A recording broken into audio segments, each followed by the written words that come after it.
संसद के budget session का दूसरा चरण सोमवार से शुरू हो गया है। सदन की शुरुआत में ही विपक्ष ने पेट्रोल डीजल की बढ़ती कीमतों का मुद्दा उठाया और उस पर चर्चा की मांग की। सभापति की मंजूरी नहीं मिलने के बाद विपक्ष ने हंगामा शुरू कर दिया और नेता सरकार के खिलाफ नारे लगाने लगे। इसके बाद राज्यसभा अध्यक्ष वेंकैया नायडू को सदन की कार्यवाही कई बार स्थगित करनी पड़ी। इस रिपोर्ट में देखिए।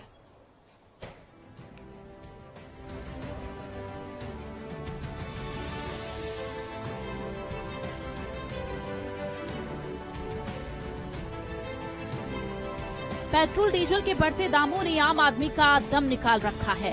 पेट्रोल डीजल के दाम बढ़ने का असर रोजमर्रा की जिंदगी पर साफ तौर पर देखने को मिल रहा है। महंगाई अपने चरम पर है।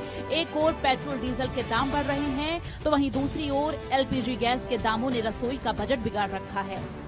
साथ ही अब तो फल सब्जियों के दाम भी रुला रहे हैं। बढ़ती महंगाई की गूंज सोमवार को संसद के बजट सत्र में भी सुनाई दी।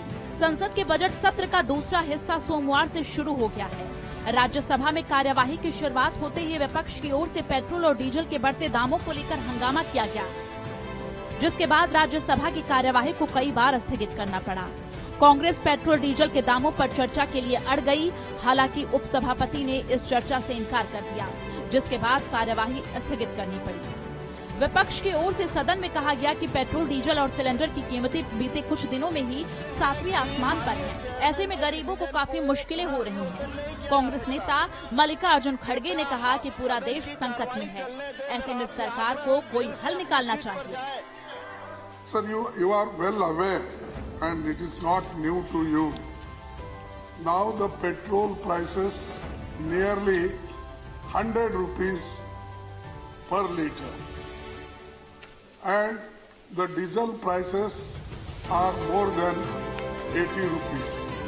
And LPG also increased, and all the petroleum products have gone up, and nearly 820% of petrol, 820% petrol, and around 258% excise duty after 214.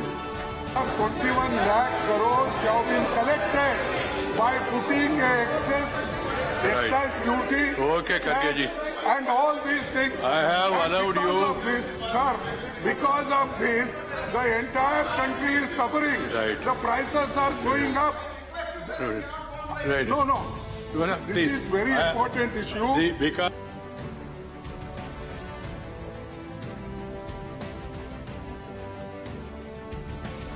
Congress सांसदों की ओर से राज्यसभा के साथ साथ लोकसभा में भी पेट्रोल डीजल के बढ़ते दामों को लेकर स्थगन प्रस्ताव दिया गया। राज्यसभा में कांग्रेस नेता मल्लिकार्जुन खड़गे और लोकसभा में मनीष तिवारी ने स्थगन प्रस्ताव दिया और पेट्रोल डीजल के बढ़ते दामों पर चर्चा की मांग की। महिला दिवस के मौके पर संसद में भी महिला सांसदों ने महिलाओं के हक में आवाज उठाई। महिलाओं के लिए आरक्षण की मांग की गई। सदन की कार्यवाही में सबसे पहले महिलाओं को बोलने का मौका दिया गया। बीजेपी सांसद सरोज पांडे ने कहा कि मोदी राज में महिलाएं सशक्त हुई हैं। वहीं शिवसेना सांसद प्रियंका चतुर्वेदी ने महिलाओं के लिए 50% आरक्षण की मांग की। उन्होंने कहा कि 24 साल पहले हम संसद में महिलाओं के लिए 33% आरक्षण देने का प्रस्ताव लाए थे। आज संसद और विधानसभाओं में महिलाओं को 50% आरक्षण मिलना चाहिए। हमने 24 साल पहले ये शुरुआत की थी पार्लियामेंट से कि हम 33% रिजर्वेशन लाएंगे महिलाओं के लिए। मैं मानती हूँ 24 साल के बाद हमें ये जो आंकड़ा है 50% कर देना चाहिए। जबकि कांग्रेस सांसद छाया वर्मा ने कहा कि कांग्रेस के राज में राजीव गांधी ने महिलाओं के लिए काफी काम किया। जब राजीव जी प्रधानमंत्री थे तो उन्होंने महिला आरक्षण पंचायती राज में और नगरीय निकाय में लाके महिलाओं को अवसर दिया। सर, आज महिलाएं सभी जगह सशक्त हैं। वहीं इस दौरान भारतीय जनता पार्टी की सांसद सोनल मानसिंह ने सदन में अंतर्राष्ट्रीय पुरुष दिवस मनाने की भी मांग की।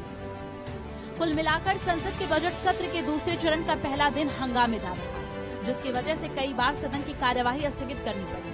हंगामा इतना बढ़ गया कि सभापति वेंकैया नायडू को कहना पड़ा कि मैं पहले दिन कठोर कार्रवाई नहीं करना चाहता।